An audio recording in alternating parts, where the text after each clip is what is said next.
Perjuangan yang terus diobok-obok oleh KPK. Banyak kasus-kasus lainnya. Uang rakyat. Uang rakyat dirampok, uang rakyat dihilangkan, uang rakyat dirampok. Dimana kalian? Dimana kalian saat ini? Komisi Pemberantasan Korupsi yang memeriksa Sekjen PDIP Hasto Kristianto ditetapkan sebagai tersangka. Saudara, ini adalah pemeriksaan pertama kalinya setelah kemarin usai pra peradilan ditolak oleh PN Jakarta Selatan, dan Hasto yang harusnya kemarin sekitar 3 hari lalu berhalangan hadir dan hari ini tiba di gedung KPK untuk dilakukan pemeriksaan oleh pihak KPK. Hasto bersama kuasa hukumnya tiba pada pukul 9.52, tepat 8 menit sebelum pukul 10, saudara. Bersama kuasa hukumnya mendatangi gedung KPK untuk dilakukan pemeriksaan. Pun juga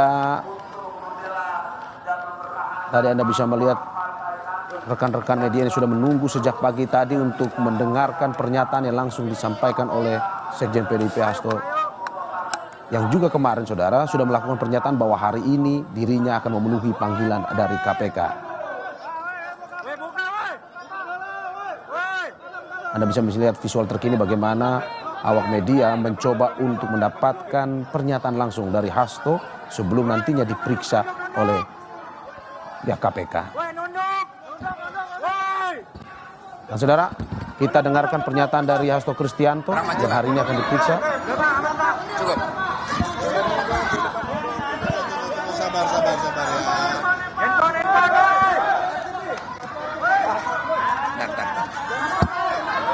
Handphone bawaan lagi, handphone. Oh, handphone.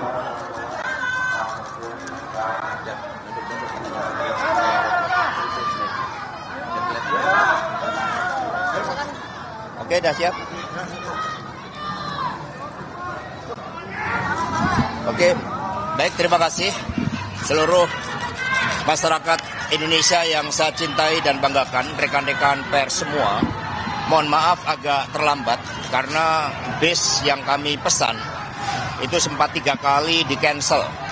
Apakah ada obsus atau tidak? Yang jelas kami sempat mencoba mengganti 3 bis, tapi akhirnya tetap datang sehingga kami terlambat. Terima kasih atas kesabarannya. Pada kesempatan ini saya datang ke Komisi Pemberantasan Korupsi. Inilah sikap kooperatif yang kami tunjukkan sebagai warga negara Republik Indonesia yang syah, yang menjunjung tinggi hukum, dan datang meskipun sejak awal kami memahami bahwa begitu banyak agenda-agenda politik terkait dengan kasus saya. Ini bisa ditunjukkan yang pertama dari keterangan saksi yang mencoba diintimidasi. Bahkan saudari Tio pun itu tidak bisa berobat ke luar negeri melanjutkan pengobatan atas derita kanker yang dideritanya hanya karena tidak mau menyebutkan nama saya. Yang kedua, bahwa bukti-bukti yang disampaikan di dalam peradilan ternyata diperoleh juga dengan cara-cara yang tidak sah, dengan cara-cara melanggar etika, dengan cara-cara yang melakukan perbuatan melawan hukum, sebagaimana terjadi dengan saudara Kusnadi ketika dia datang mendampingi saya. Maka penyidik KPK, saudara Rosa Purba Bekti, kemudian menyamar, membohongi, mengintimidasi, merampas barang milik DPP PDI Perjuangan, dan kemudian menginterogasi tanpa adanya surat perintah panggilan. Sehingga ini merupakan suatu pelanggaran yang sangat serius terhadap hukum. Yang ketiga, terjadinya pelanggaran terhadap hak asasi manusia. Dan kemudian yang keempat, bagaimana proses pra-peradilan yang terbuka bagi masyarakat umum ternyata bukti-bukti yang disampaikan atas suatu perkara yang sebenarnya sudah inkrah dan tidak bisa diproses kembali.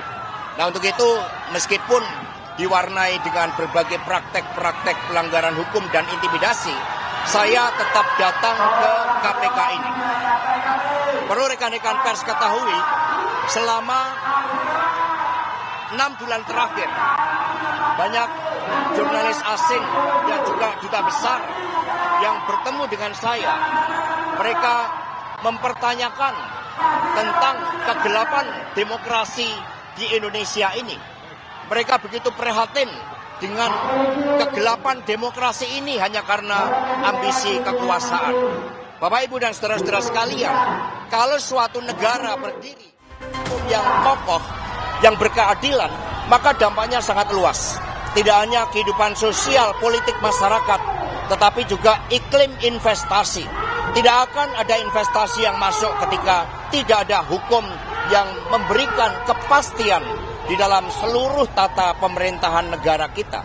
Karena itulah kami mohon doanya, kami datang dengan niat baik, dan untuk itu mohon bersabar, kami akan ikuti seluruh proses dengan memberikan keterangan yang sebaik-baiknya. Terima kasih.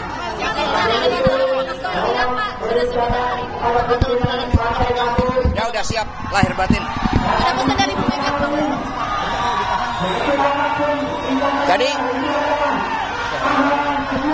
Jadi saudara-saudara sekalian, suatu pertanyaan yang baik.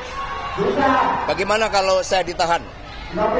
Rekan-rekan semuanya, Republik ini dibangun berdasarkan hukum yang berkeadilan. Itu konsepsi awalnya. Karena itulah ketika itu terjadi, semoga tidak, ya ini saya yakini akan menjadi pupuk bagi demokrasi.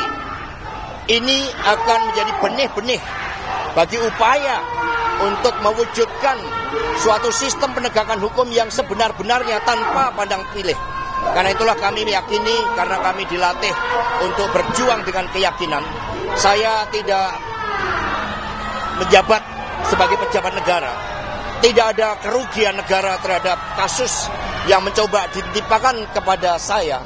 Sehingga kalau penyimpangan dan penyalahgunaan kekuasaan itu terus-menerus akan digunakan, saya meyakini bahwa benih-benih demokrasi, pupuk-pupuk demokrasi untuk mengoreksi kekuasaan yang zalim itu akan semakin besar. Terima kasih.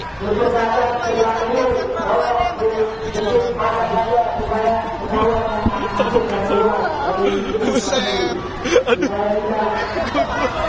Astaga.